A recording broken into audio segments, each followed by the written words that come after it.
So picture this. It's 1885, and a Victorian registrar is sitting in some cold, drafty room in Yorkshire, right? And he writes down the surname Bean with just this casual stroke of a pen. Right, just a quick bit of paperwork. Exactly. But in doing so, he, fully intended to erase an entire family lineage forever. Oh, absolutely. I mean, under the laws of the time, that single word bean was literally designed to render a newborn boy invisible. Yeah. Just completely detached from his true father. And, when you trace your own family back through the archives, you're usually hoping to find heroes, kings and queens, right? Oh, for sure. Everyone wants a knight in shining armor. Right.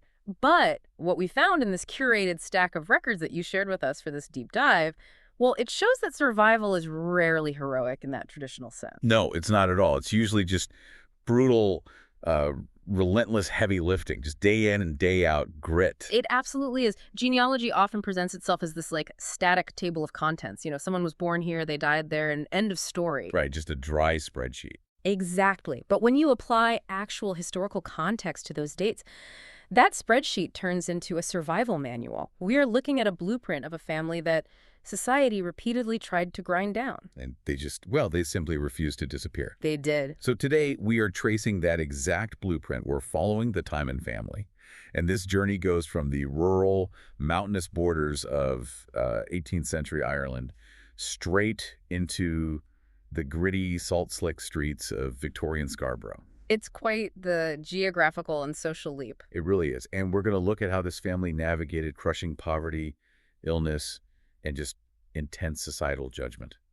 And they did it by relying on three very distinct tools across three generations. Which is such a fascinating way to look at it. Yeah, it's the tailor's needle, the cabman's reins, and the barber's razor. To really understand the sheer grit required to make that journey, we actually have to start with the name itself. Okay, let's get into it. Because the Tymon name carries this very specific, almost prophetic weight. The Gaelic origin, Otiomane, translates quite literally to driver or steersman. Driver. Wait, that feels almost too perfectly symbolic. Like driver of what, historically speaking? Well, according to deep Celtic custom, families were often assigned names based on the literal work they performed within their clans. Right, like Smith or Baker. Exactly. And family lore, which is actually backed by some pretty fascinating historical geography, suggests that the Tymons may have originally been the drivers of St. Patrick's oxen carts. Wait, St. Patrick? Like the patron saint? The very same. Yeah. Driving his carts across Ireland back in the 5th century, and they eventually settled in places like Tibohine and Roscommon. Okay, I have to jump in here. As incredible as Ancient Holy Chauffeur sounds, It's a great title. It is. But it sounds like a superhero's idealized origin story. How much of that is just, Celtic myth versus what we can actually prove on paper? That is the crucial distinction for sure. Because if we want to leave the 5th century myths behind and look at the hard evidence in your stack of records, the paper trail solidifies in Boyle County, Roscommon. Up in the earth of Ireland. Right. And the date is January 10th, 1795. We actually have a Latin baptismal record for a boy named Johannes, or John Tymon. Okay. And he is born to Patricio, so Patrick, Tymon, and Brigida Cuff. So this is right at the tail end of the 18th century, Yeah. which, that was a deeply tumultuous time for the rural Irish working class. Immensely tumultuous. But the most revealing detail on this baptismal record isn't actually the parents, it's the margins. Oh, really? What's in the margins? The witnesses. They're listed as Martinus Mullaney and Maria Craig. Yeah. And in 18th century rural Ireland, witnesses were not just people standing around the baptismal font looking nice. But they had an actual function. They were the family's literal social safety net. The Mullaney and Craig families were deeply established in that Roscommon and Sligo border area. So this proves the Tymons were deeply rooted in a tight-knit community network in the Curlew Mountains. But clearly, that network apparently wasn't enough to keep them there. Because sometime after the Napoleonic Wars, John makes this life-altering choice to flee rural Ireland, cross the Irish Sea, and land in Kingston upon Hull in England. Yeah, quite the change of scenery. I just have to wonder about the stark contrast there. Moving from the rural Curlew Mountains to industrial Hull, that sounds like a massive system shock. Oh, it would have been an absolute assault on the senses. Hull was not some polite, quiet little harbor. It was a booming, harsh, very aggressive whaling and trading port. I can't even imagine the smell. The air would have been thick with it. Boiling whale blubber, heavy coal smoke, rotting timber. For thousands of Irish immigrants who were fleeing poverty, Hull was essentially a place where unskilled labor went to be ground down to the bone on the freezing docks. Right. Except John doesn't end up breaking his back on the docks, does he? No, he doesn't. Because he has a highly specialized skill. He is a bespoke tailor. And, if you think about the mechanics of the 19th century economy, a tailor's needle is essentially a portable microeconomy. That is a brilliant way to frame it, actually. Yeah, it's like having a specialized coding degree today, right? Yeah. Unlike a dock worker who is entirely at the mercy of the macroeconomy. Oh, yeah, the weather, global shipping routes. Right, or just the whims of some angry foreman. A man with a needle and thread can generate capital anywhere there is a patron. It's an indoor trade. Which is key. Yeah, it completely protects him from the brutal physical toll of those shipyards. And we see the proof of that microeconomy working, too. If we jump to the 1841 census, John is living in the dense slums of Mill Street in Hull. Pretty rough area. Very rough. But he has managed to pass this vital survival skill down to his 20-year-old son, James. So the skill is officially generational now. Exactly. James is recorded right there in the census as a tailor himself. So John secured the family's foothold in England by giving his son a protective trade. But keeping that foothold is entirely dependent on the physical health of the person holding the needle, isn't it? That's the vulnerability. Yes. And this is where the geography of the family shifts again. James eventually takes the Tymon name out of the industrial grime of Hull and moves to the coastal town of Scarborough. Which was a very smart move at the time. What's the economic driver for that, though? Why does a tailor move to Scarborough at that specific time? Well, Scarborough was actively transforming. It was becoming this premier seaside spa resort for the wealthy. And if you are a bespoke tailor, you follow the money. Of course. You move to where the Victorian upper middle class is vacationing because they constantly need garments repaired, altered, and, created from scratch. Makes total sense. Yeah. So James establishes himself there, marries a woman named Sarah Peart, and they start a family. A pretty large family, too. It sounds like a solid upward trajectory. But when we look at the 1871 census, the narrative completely fractures. It really does. They're living at 30 Dumple Street, which is this narrow little enclave in Scarborough's North Ward. And right next to James's name, the census taker has written one devastating word. It's just one word. Invalid. That single word is catastrophic. Let's break down the actual mechanism of that catastrophe. Like, if a primary breadwinner becomes an invalid today, obviously it's terrible, but there are, disability programs, welfare, some form of state intervention. Right, there's a safety net. Exactly. How did a working-class family survive that in 1871? They largely didn't. There is zero Victorian safety net. The entire economic floor simply drops out from under the household. Wow. Because if the man with the specialized indoor trade cannot physically hold the needle, the income drops to zero, instantly. And James battles this incapacitating illness for years, finally dying at age 51 in the summer of 1879. Leaving his widow, Sarah, to somehow keep 6 children alive.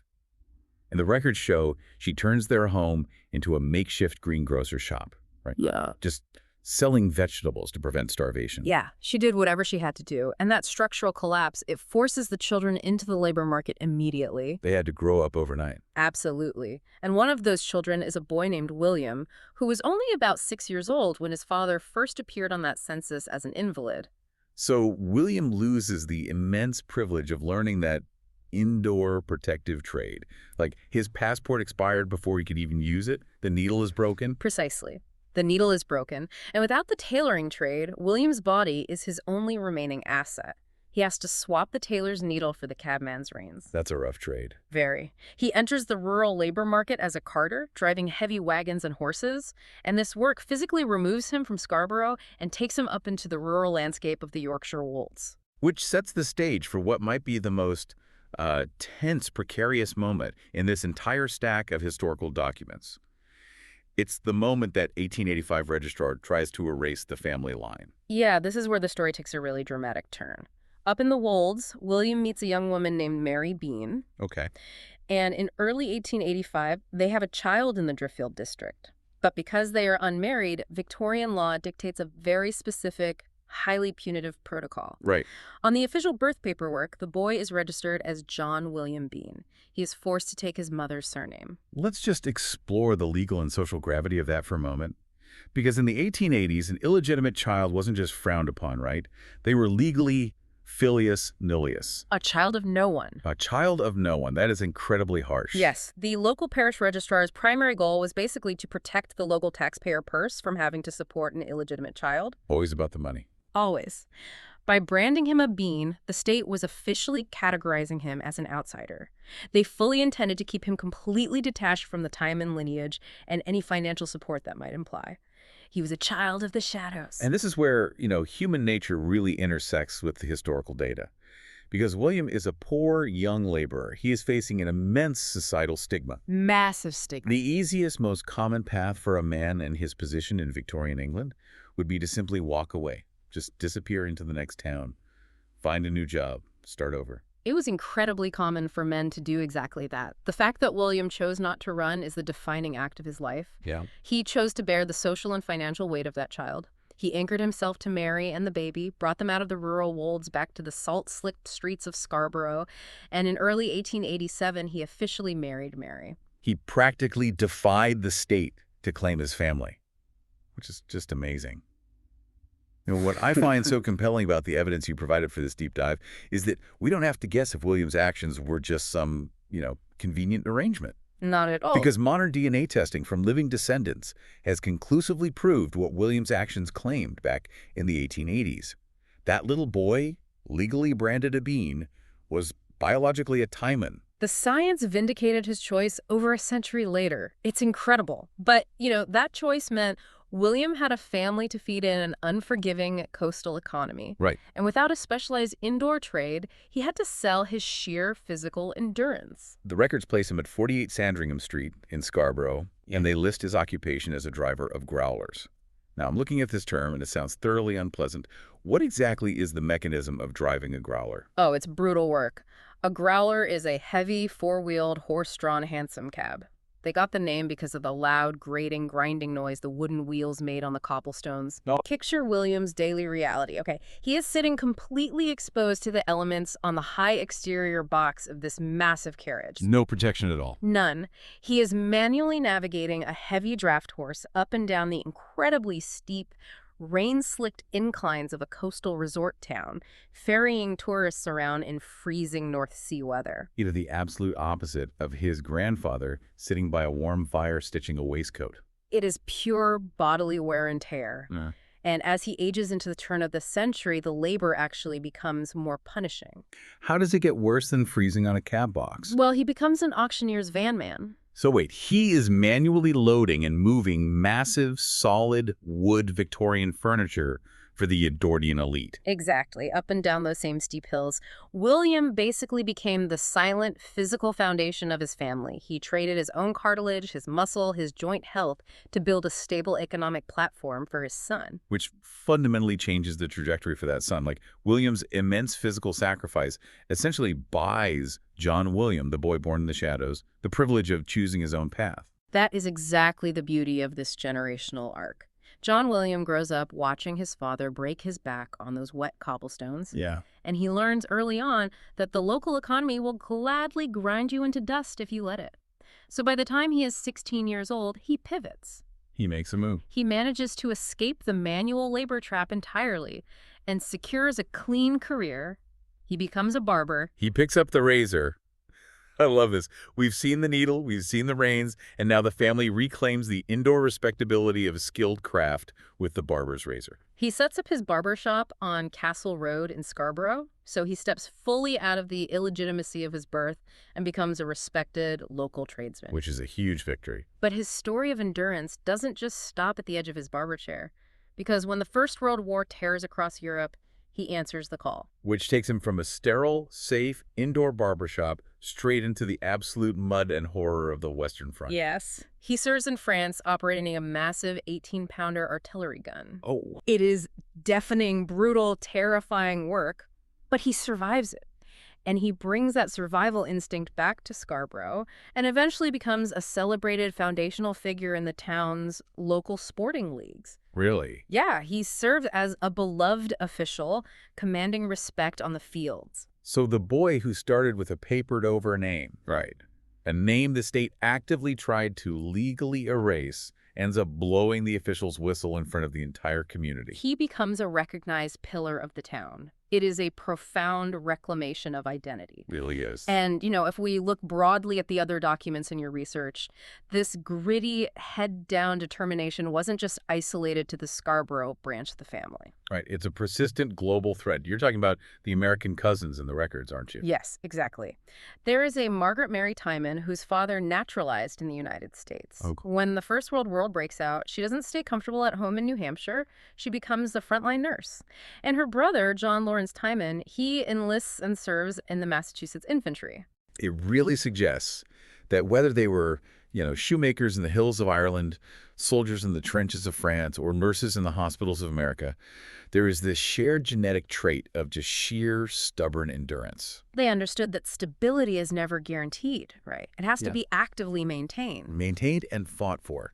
And that is really the core takeaway when you lay this all out. I mean, you have the grandfather, James, using the precision of the tailor's needle to get the family out of those industrial slums and into a seaside resort. Right. And when that needle breaks due to catastrophic illness, you have the father, William, picking up the heavy reins of a cabman, using raw physical sacrifice and enduring public stigma just to keep them from starving. Which was incredible. And because of that literal heavy lifting, the son, John William, is able to pick up the razor. He steps out of the shadows of a forged birth record to cement the family's legacy with the whistle. It really proves that a family name isn't just, a biological inheritance. Sometimes it is a title that has to be relentlessly fought for, protected, and won back from the people who try to take it away. Which is the ultimate value of a deep dive like this. Because you handed us a pile of dry census ledgers, dates, and locations. But by looking at the mechanisms behind those dates, the laws, the local economies, the physical tolls of the labor, we extracted a deeply human story about adaptability. It completely changes how you view the people at the top of your family tree, doesn't it? It really does. Which leaves us with a final thought for you to ponder as you look through your own records. Consider that Victorian registrar again, sitting in his office in 1885, writing down the name Bean in his ledger, fully confident that his ink would dictate history. He really thought he had the final say. He thought he had erased John Williams' true lineage forever. But a modern DNA test can cut through that official paperwork and restore a secret name over a century later. What hidden, papered-over truths about your own ancestors might be hiding in your genes right now, just waiting for the science to catch up to the story.